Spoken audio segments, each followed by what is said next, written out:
an incredible guest. He was my co-host last week, and Jason is kind of a regular now. So my special guest this evening is Jason Jarrell. He's an investigative historian who has been studying prehistoric civilizations, anomalism, biblical and extra-biblical texts, and mythology for 18 years. For the last 7 years, he and his wife Sarah have been involved in a project which began as an independent investigation of prehistoric cultures in the Northeastern United States and the Ohio River Valley. Their articles have appeared in Ancient American, Alternative Perceptions, and Upthink magazine, as well as on the Ancient Origins and Road to Ruins websites. They also appear in the Road to Ruins Alternative History documentary series. In 2015, they collaborated with Ross Hamilton on the new edition of his classic book, A Tradition of Giants. Jason and Sarah also wrote and do write about Archaeo-Politics, a new field of literature, which seeks to restore political awareness in the present day by examining the rise and fall of civilizations past. In 2017, they are, and this is going to go live pretty soon, publishing a new book with a new theory of 7,000 years of world history, which restores an ancient race of gigantic beings to a prehistoric cultural continuum long hidden by the establishment. I can't wait for that book to go live. And his website is www.paradigmcollision.com. And please welcome Jason Jarrell to the show this evening. Good evening, Jason.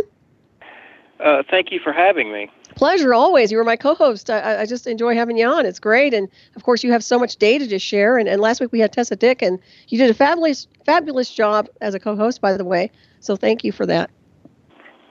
Well, thanks. I love this show, and I love the audience for this show, and it's just always a real pleasure to speak with you. Well, likewise. Yeah, it's Mutual Admiration Society. So tell us what you want to start with today. I know we have a lot of topics to discuss tonight. Well, we are living in what I believe is a period of transition from one type of world to another. And like any period of transition, people believe that paradigms shift.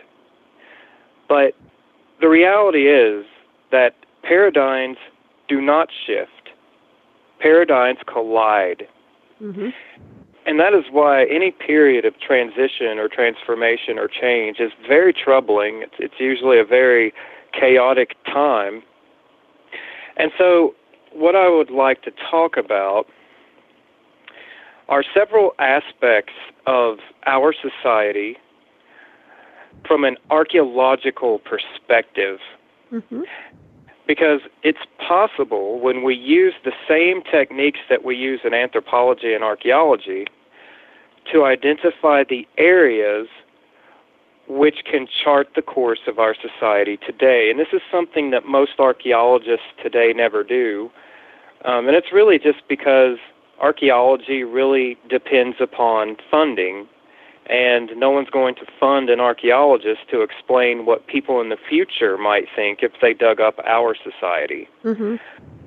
But that idea of what would an anthropologist or an archaeologist think if they were studying our society today, that's the kind of idea that I would like to explore tonight, because it can help us to understand what the problems are. Mm-hmm.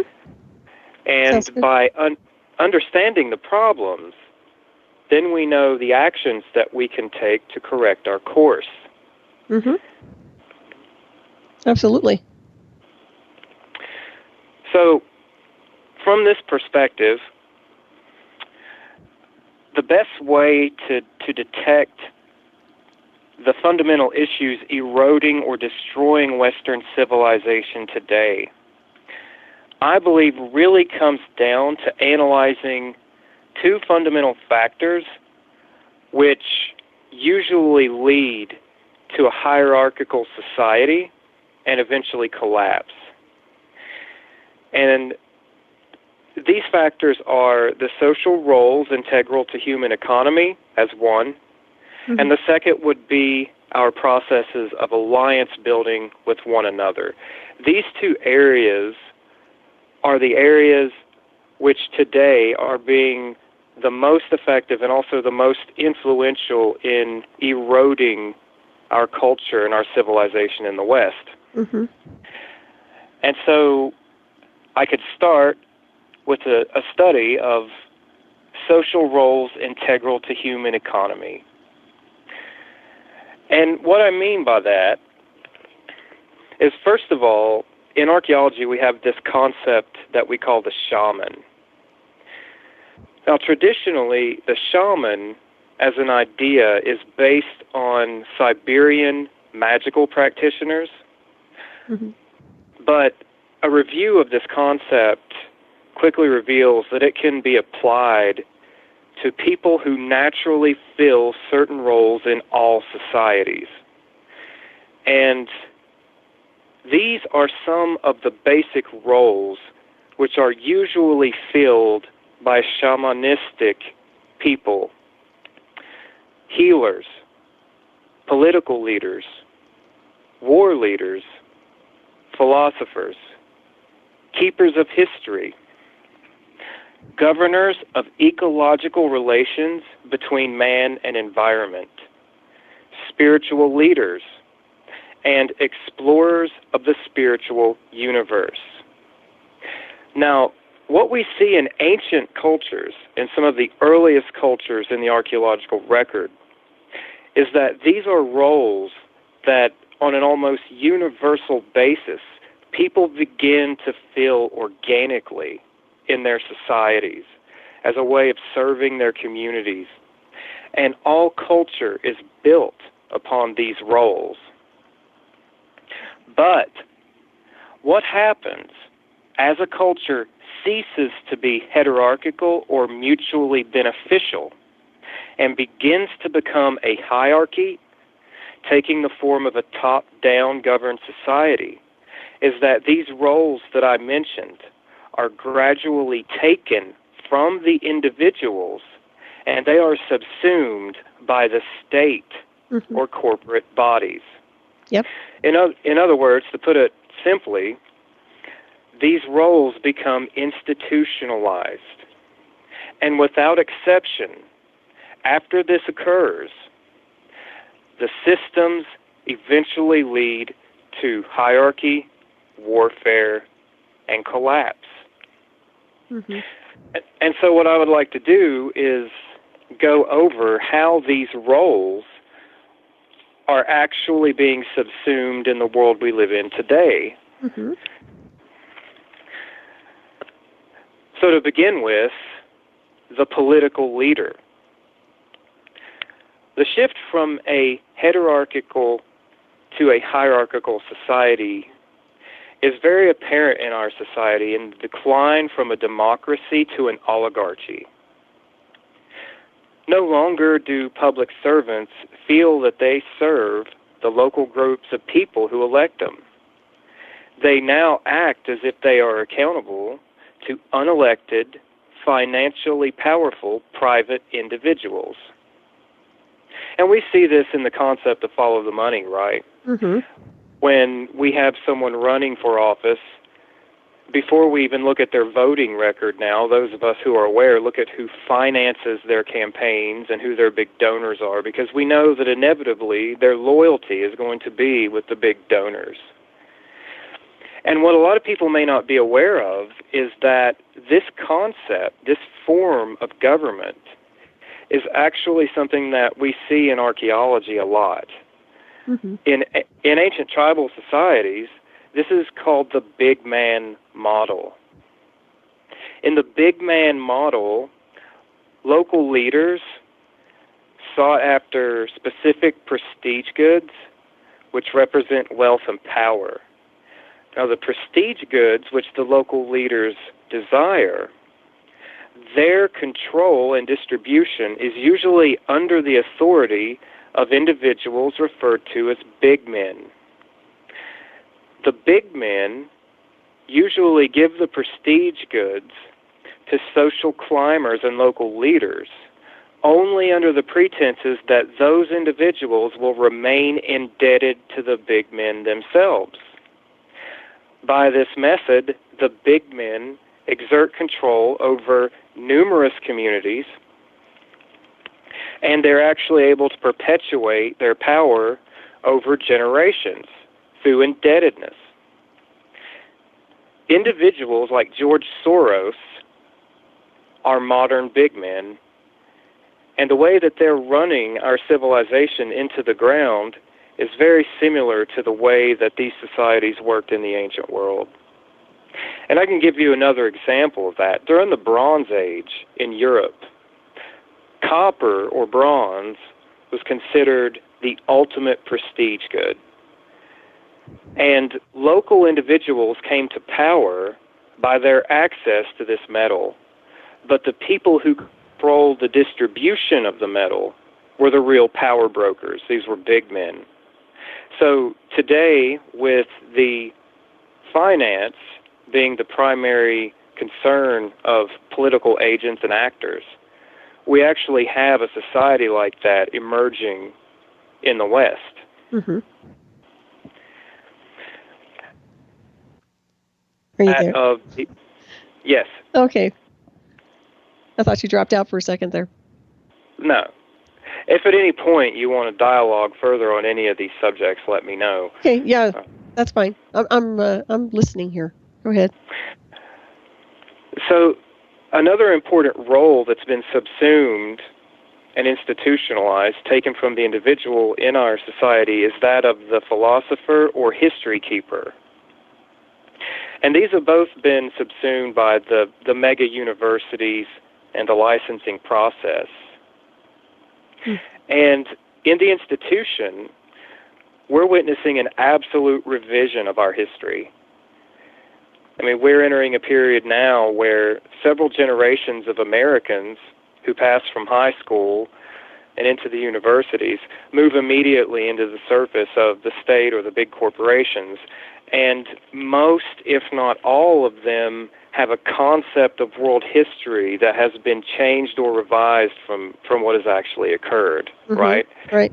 So that is why the history keeper role is another important social role that should be kept with the individual and not controlled by any institutionalized force. Mm-hmm. I agree. And I'm sure you're really familiar with 1984. Oh yeah. Orwell wrote a lot about the control of history. And so the reason for its importance comes down to this sort of primordial role of the storyteller or the history keeper. Right. And the funny thing is, we've always had our history censored or airbrushed to some degree. But what's interesting now is that it's zeroing out. I mean, what they're trying to replace it with now is illiteracy. It's not even coherent. That's the problem I'm seeing here in the illusion of education. It's like, where are they pulling this stuff out from? I mean, my goodness, it's non-functional. Oh, absolutely. We're getting to the point where I actually meet a lot of people who, they don't mean any ill, but I've met a lot of people whose knowledge of history is coming from Hollywood movies. Mm-hmm. And also television shows and things like that. And it's certainly a great representation of how this role of the history keeper has been taken from us. Right. I agree. Well, that's why there's a full Akashic, and when you go into the levels of mysticism and ancient mystery schools, that way mankind cannot tamper with certain things. But yeah, from what I've seen here, it's just crazy. This is an upside-down, inside-out world. Absolutely. And speaking of an upside-down world, the role of the spiritual leader is the next role we'll discuss. Mm-hmm. It's really interesting how the absorption by the institution of this role in America, it's very apparent. A lot of people aren't aware that the American Revolution, the War for Independence, was largely triggered by the preaching of Christian pastors. And these were completely different Christian pastors than those that we know today. They were teaching people that God intended for man to be a free entity, free of military oppression, free of corporations, and free of excessive taxation and the redistribution of wealth. And the way that this role has been subsumed in our own society is that the American church itself has become a tax-exempt government corporation. Mm-hmm. And that is why that every time there is a political upheaval or there's a controversial issue, that is why you do not see the Christian church in the United States showing up with a voice. These are now government corporations. The role has been absorbed by the system. Yep. Just like the Vatican. Now, it is no different. No different whatsoever. Now, on the other spectrum, at the other end of the spectrum of spirituality, we see the role of the explorer of the spiritual universe. And this is a role that typically is associated with the archetypal shaman. From a shamanic perspective, but there is an indisputable paper trail that tells us that the U.S. military has for decades been engaged in experiments to channel psychic or otherwise supernatural phenomena. And this includes the very famous MK Ultra experiments, as well as a host of others. And in this respect, we see again yet another shamanistic role that is being institutionalized and sort of taken over by the state in our society. Yeah, they want to bottleneck everything, and also it's about controlling, we've talked about this before, but it's really about controlling consciousness and creating their own paradigm. We were talking about paradigms, but creating their own reality, what they want to create and manifest, and keeping everybody at a lower level of where they're at. Precisely, and that is the reason for the absorption of all of these important roles that are supposed to be filled by individuals, by people who feel a calling to fill them, not by people who see a profit motive or a power motive in filling them. All of these aspects of human existence, whether it's the political leader or the spiritual leader or whatever, all of these roles are supposed to be filled by people who are naturally called to do so. I agree. And closely related to the political leader that I mentioned earlier is the war leader. You know, there were several North American tribes who, when the Europeans arrived here, they had war chiefs and peace chiefs. And obviously the war chief's goal was to organize the people for warfare if there was a threat to the tribe or local people. But today, rather than having specialized individuals who are knowledgeable in warfare as a means of defense, we have allowed the state to turn war into a lifetime profession. Not only do we have professional standing armies, but we have organizations like the Pentagon, which exist to constantly create conflict. Working in tandem with this, we have a worldwide arms industry. And people need to understand that the existence of an arms industry requires perpetual warfare. And the power of the people who create war is perfectly exemplified with Donald Trump's recent decision to send more troops to Afghanistan. Because here was a presidential candidate who for years spoke out about the absurdity and the pointless nature of remaining in Afghanistan, the pointless loss of American life, the expenditure of money. And then upon being elected president, he goes to a meeting with his generals and comes back and decides to accelerate the war in Afghanistan rather than ending the war. You know what I've noticed? And I just want to mention one thing about since he's taken over. I've noticed his voice pattern has changed, and I know he's more monotone now. He's not sounding the way he used to sound when he was running for office. Now, I don't know if he's trying to sound a little more subdued, but I will tell you, he reminds me a lot of John Kerry, the way he's communicating, his voice pattern. I'm just talking voice pattern. That's all I'm talking. So take a listen to it next time you hear him, and tell me if it doesn't sound like he's more monotone and more subdued, because it sure as hell sounds like it to me. And you were talking about the generals, and we all know that they're bottlenecking an awful lot of information and censoring, of course. But go ahead. I didn't want to interrupt you there, but I had to interject that. Well, a lot of people seem to be under the unfortunate illusion that the generals, the professional generals, are themselves some type of war heroes. But what we're talking about are people who oftentimes they have financial interests themselves in the arms industry. Mm-hmm. You know, a lot of people believe that John F. Kennedy saved the United States from the Cold War. John F. Kennedy actually saved the United States from the generals. Mm-hmm. During the Kennedy administration, the generals were coming up with a new plan every week to create a preemptive nuclear war. And had anyone else been president at the time, it's difficult to say what would have happened to Western civilization. Mm-hmm. You know, and this is a perfect example, if not the best example, of what happens when an important role is taken over and institutionalized. How do you institutionalize war? Right. Well, many of us living in America today are living in a country that's been at war since the day we were born. mm-hmm. Very much so. It's all socially engineered. But you're looking at the quote-unquote war on terror, and that's pretty much how they're doing it.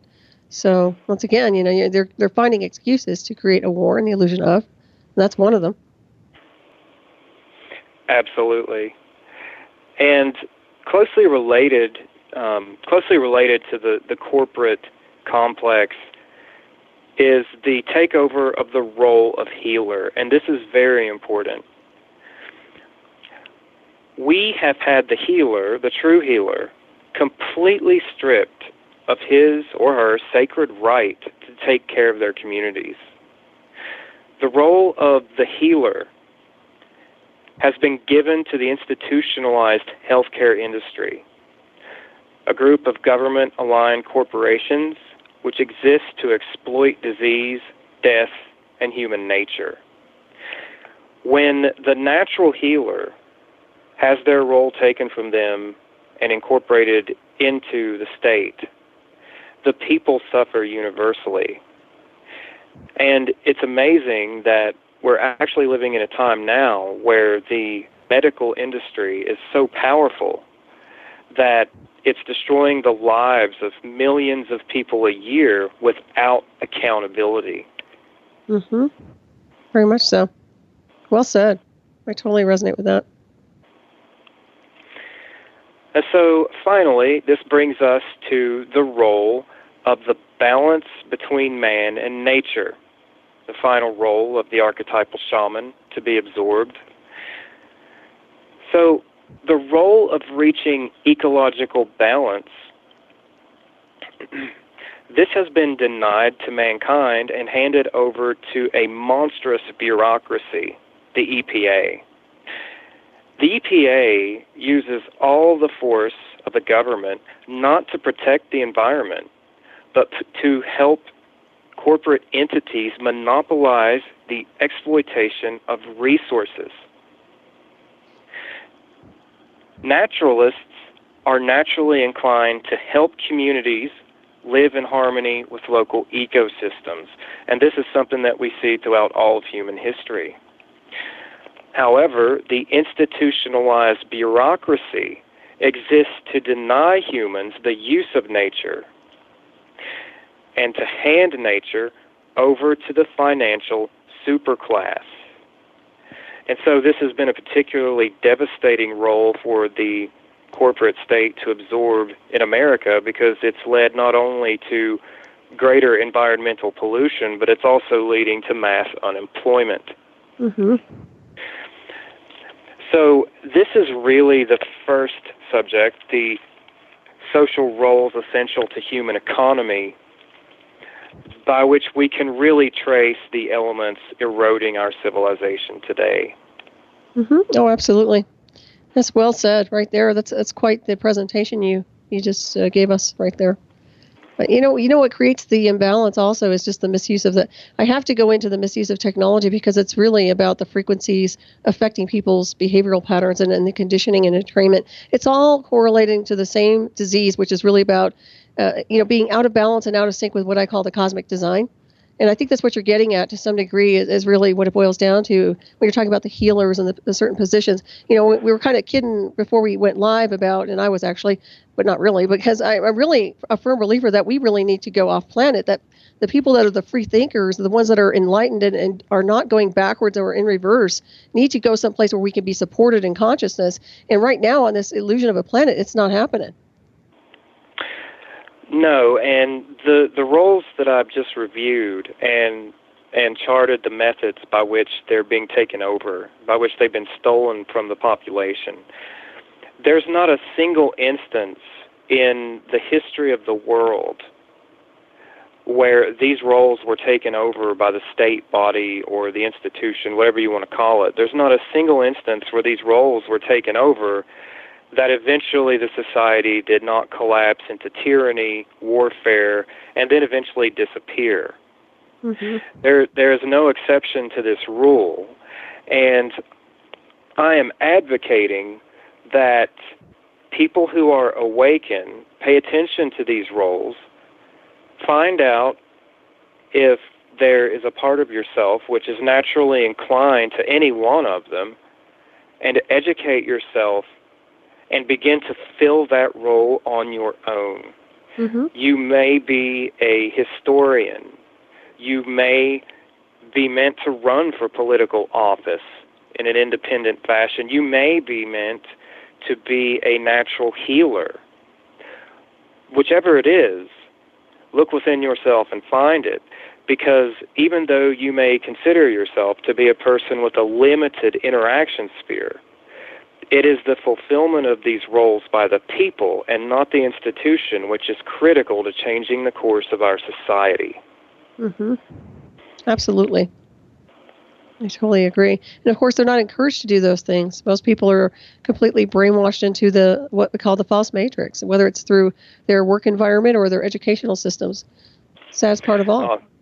Certainly. And, I've said many times that if we're going to make a difference in the world, we need to let entertainment and the mass fade away and let the individual arise within ourselves. We have to learn to be individuals again. Yep, exactly. Stop running with the pack. The pack's going in the wrong direction. Exactly. If you're going to be a number, then be number 0. Yeah, exactly. That's great. No, I like that. That's well said. We have a quick question here in chat. It's not really about what you're talking about, but it is an area. It's from Olive, and of course he's asking if you've read the Nag Hammadi, and if so, can you talk a little about it? And do you know if who the Gnostics are? He asks questions a lot. All of you would like to ask that question. Go ahead. I am delighted to hear this question because I well know who the Gnostics are or were. The Nag Hammadi Library was a collection of random Gnostic texts found in Egypt. Many people believe that the texts were assembled and hidden away because the texts were being burned. And although some people believe that the texts belong to one specific heretical group of Christians, I personally believe that the texts come from many different groups because they do not agree in their content in a universal fashion. So it could have been the collection of someone who was trying to preserve a lot of different traditions that were in danger of disappearing. Mm-hmm.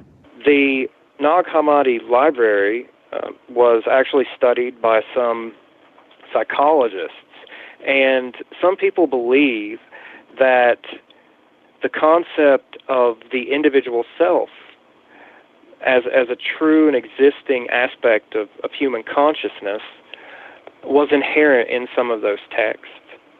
So yes, I'm familiar with Nag Hammadi. Okay, very good. I know Olive's really big on that too. Mm-hmm.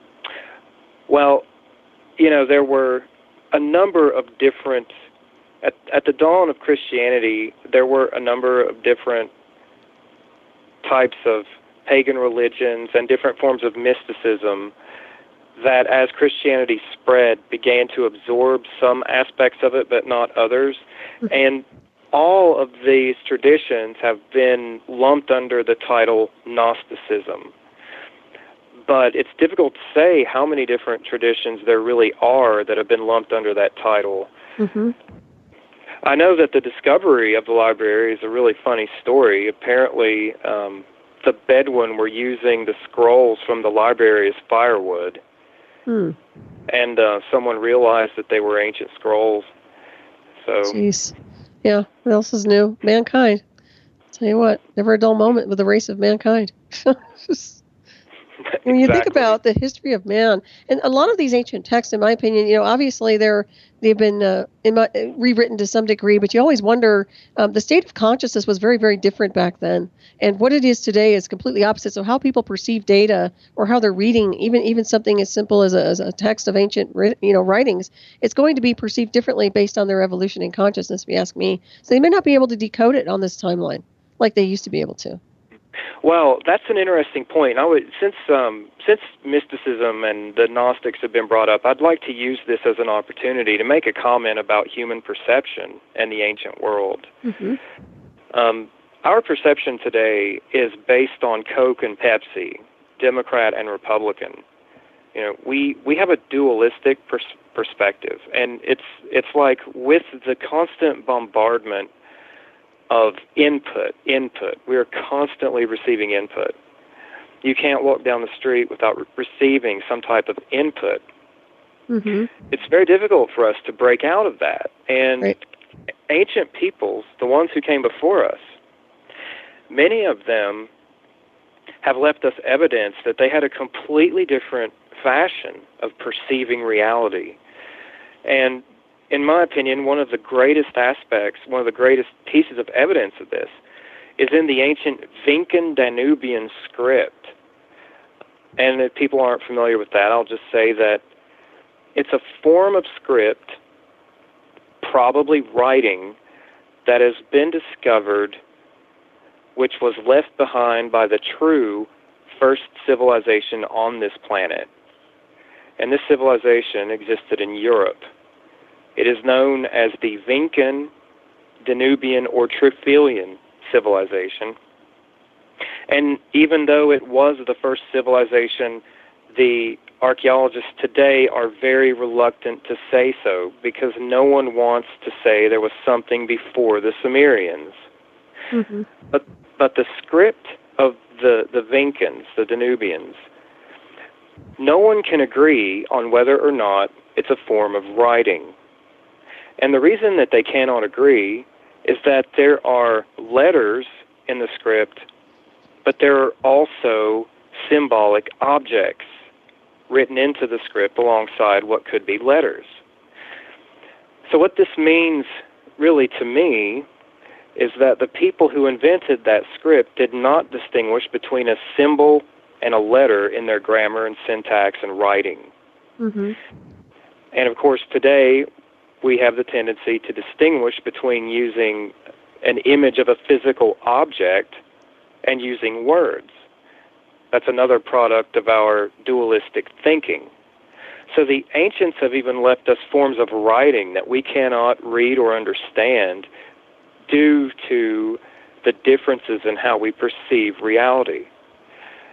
Another great example of this comes from the Indians themselves here in North America. All over eastern North America, the Indians had tales of a giant water serpent or dragon.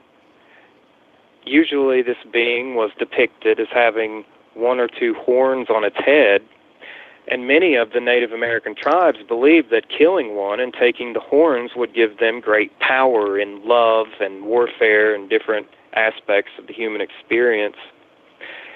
And the ethnographers actually found that the Creek Indians had medicine bags that held fragments of these horns, and the Creek Indians absolutely believed that these fragments in their medicine bags were literally the horns of these giant serpents.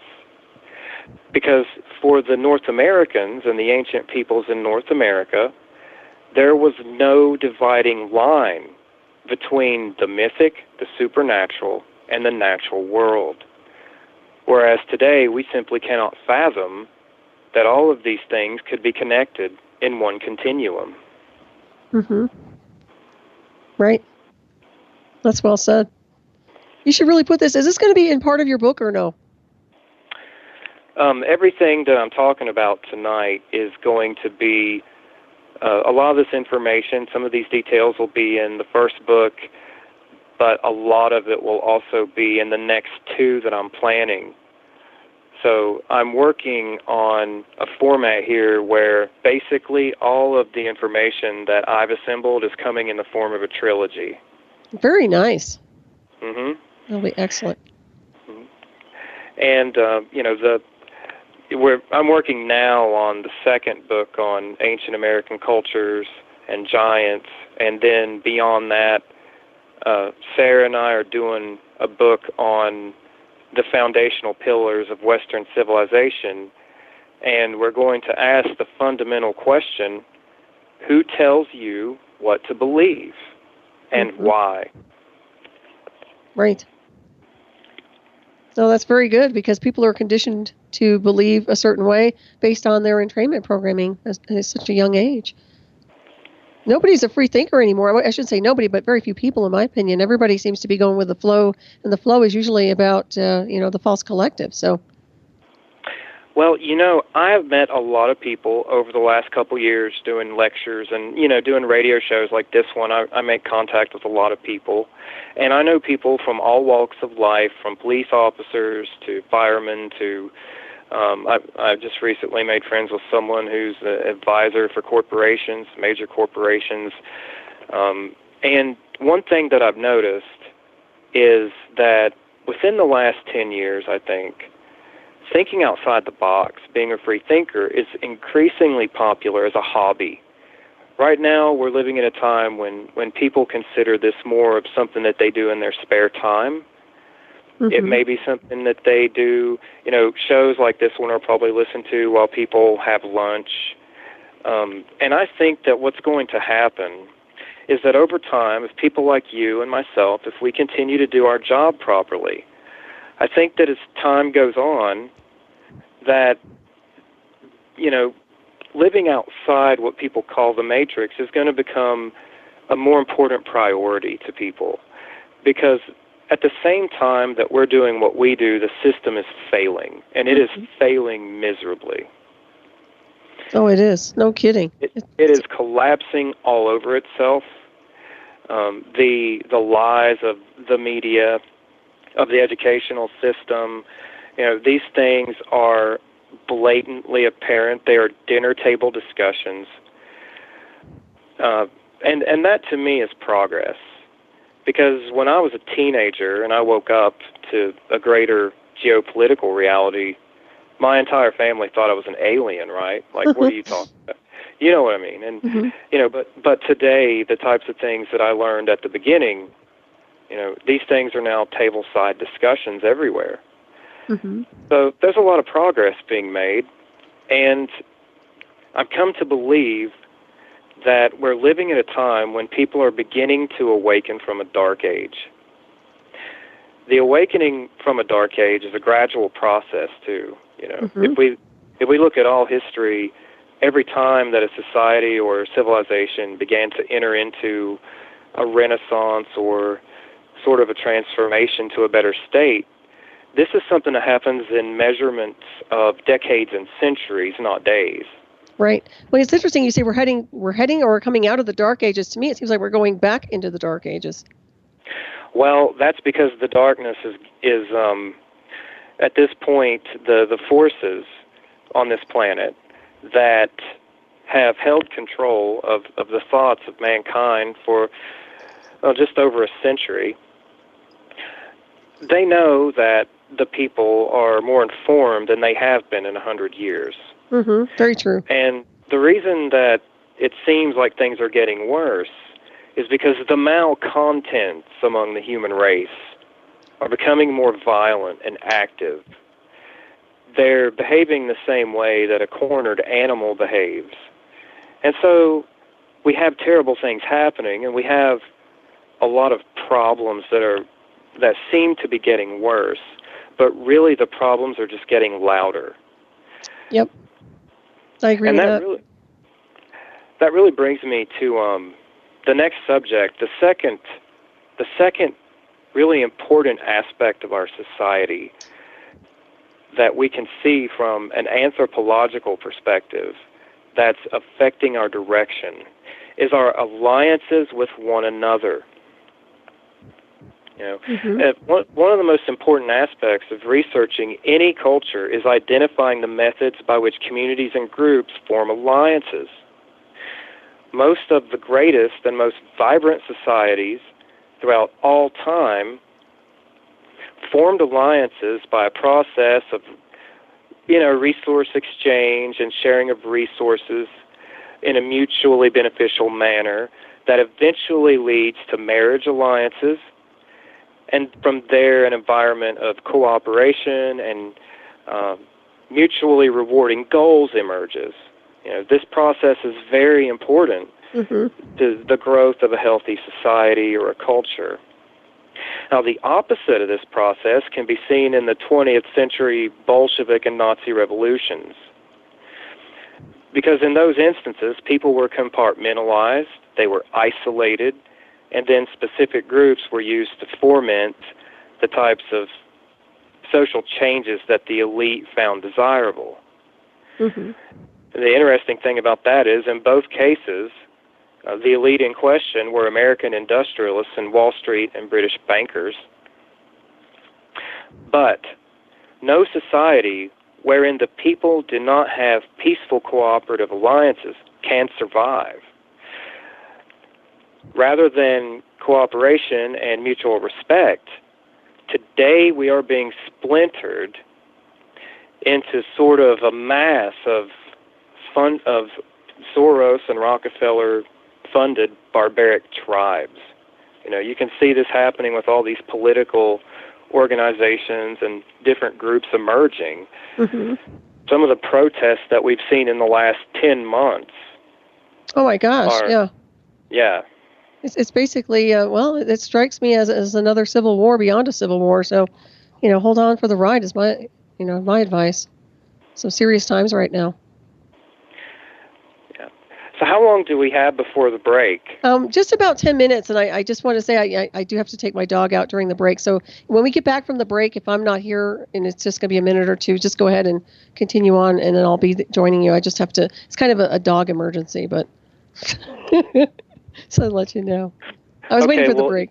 Go ahead. If we have another few minutes, I'd like to share with you and your audience a quote from the great psychologist C.G. Jung from The Undiscovered Self, which I feel perfectly describes these groups that are in the streets today, whether we're talking about Antifa or the people that were wearing vagina costumes, or even the neo-Nazis. I'm not sure how you can possibly choose to be a neo-Nazi in the age we live in. It's a clown car, just like pick one. That's all there is to it. It is. It's a clown car, exactly. I mean, the clown car of today, I believe that Jung predicted this. And I would like to share a quote of his with everyone at length, which I feel like explains it. Okay. And so this is Jung. Everywhere in the West, there are subversive minorities who, sheltered by our humanitarianism and our sense of justice, hold the incendiary torches ready, with nothing to stop the spread of their ideas, except the critical reason of a single, fairly intelligent, mentally stable stratum of the population. Rational argument can be conducted with some prospect of success only so long as the emotionality of a given situation does not exceed a certain critical degree. If the effective temperature rises above this level, the possibility of reasons having any effect ceases, and its place is taken by slogans and chimerical wish fantasies. That is to say, a sort of collective possession results, which rapidly develops into a psychic epidemic.